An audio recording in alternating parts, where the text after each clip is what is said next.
Back with you on NWA Classics 24/7. Taking a good look at the fabulous ones. Steve Kern and Stan Lane inside the steel cage.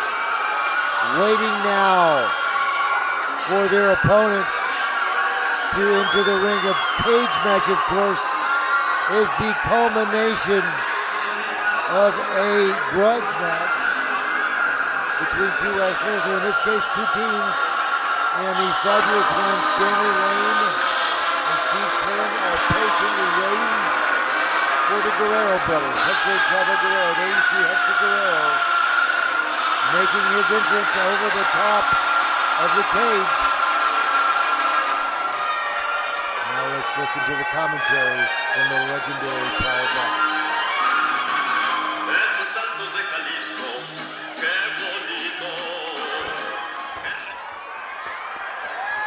The opponents in this cage match, weighing in at a combined weight of 455 pounds from Mexico City, Hector and Chavo Guerrero.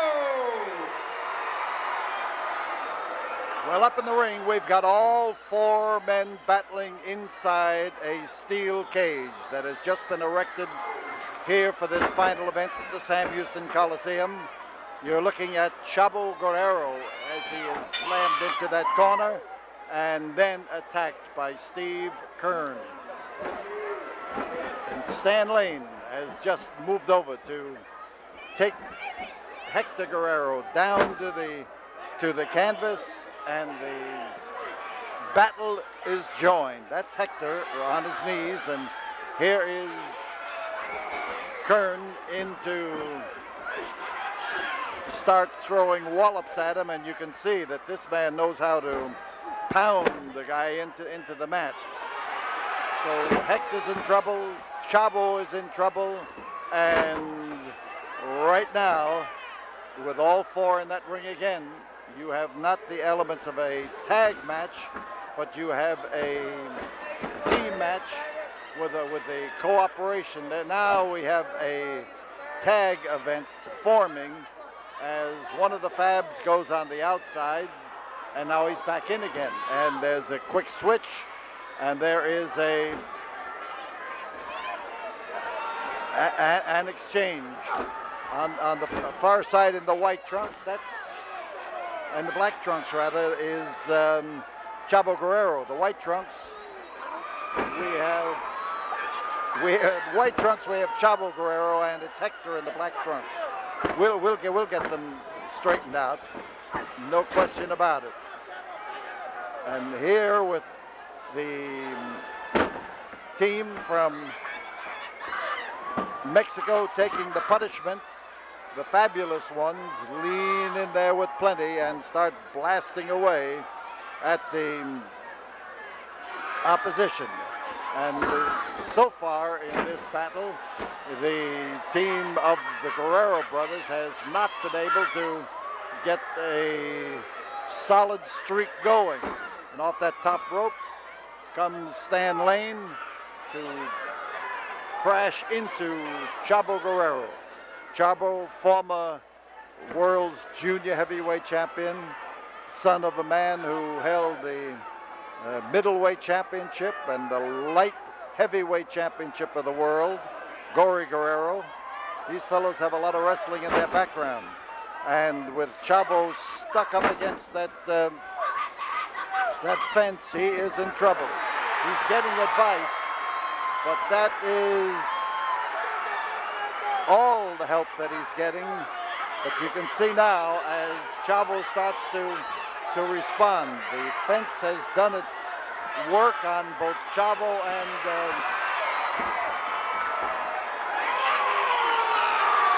Hector, and Hector with a roar now starts to move in on his opponent Stan Lane. Chavo surveys the form of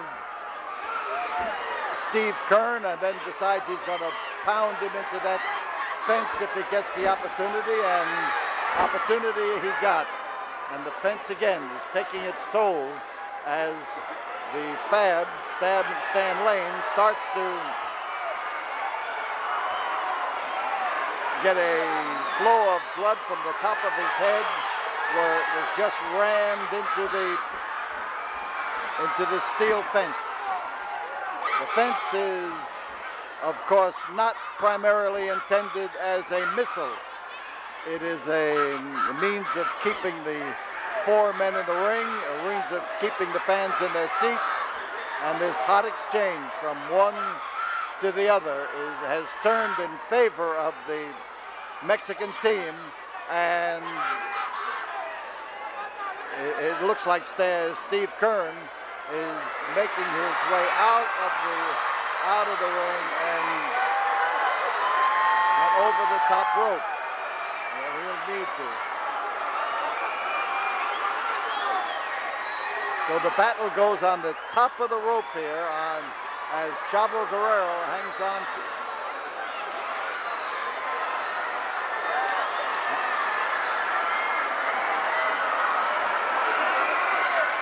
Chavo hanging on now to avoid being kicked down off of the. Come on, you.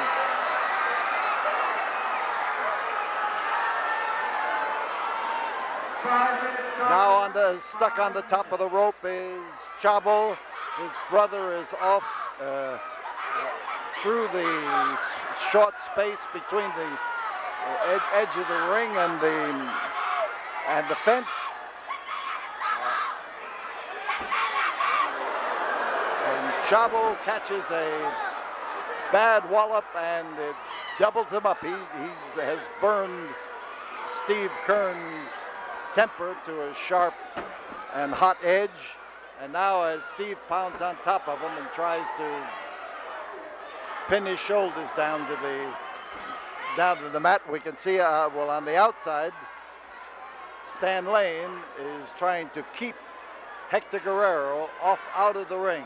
Now he's trying to bring him into the ring and use the top rope as a means of garroting him. Beautiful kick there by Steve Kearns, and Chavo goes down and goes down hard. The give and the take. And Chavo caught another one into that immovable fence. I'll tell you, it may shudder and it may shake, but it doesn't actually bend or break. And now let's see what Chavo does about it as he leaps up to his feet and comes into Stan Kern. The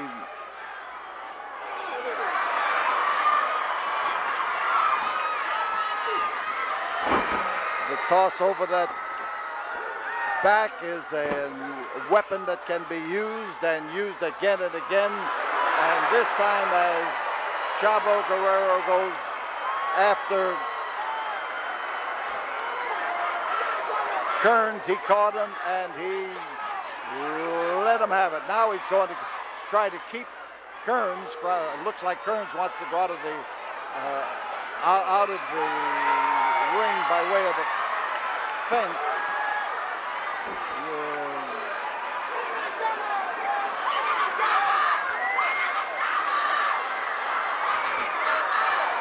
And it's Chavo Guerrero being knocked over the fence and hanging on for dear life. And he could drop down to the floor. That's a fur piece from up on top of that fence. But he has been hanging on now, and as he starts to pull himself up, the Fabs are able to concentrate on Hector Guerrero. And Hector caught that clothesline, and it was a beauty. He welded across in front of him. Now as they go after Hector, they start to set him up again. And they swung around with that elbow and caught him properly. Here comes Chavo Guerrero. He has come back in the ring. He has made a saving move, and a crash landing is is the result.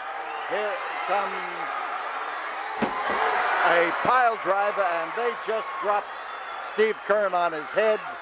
And there's a count. There's 1, there's 2. There is 3.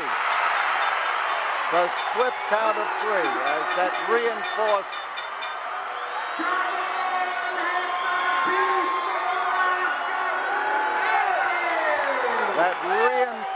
pile driver dropped Kern on his head, and the fabulous ones have lost the opportunity to beat the team of the Guerrero brothers, something that they have been anxious to do.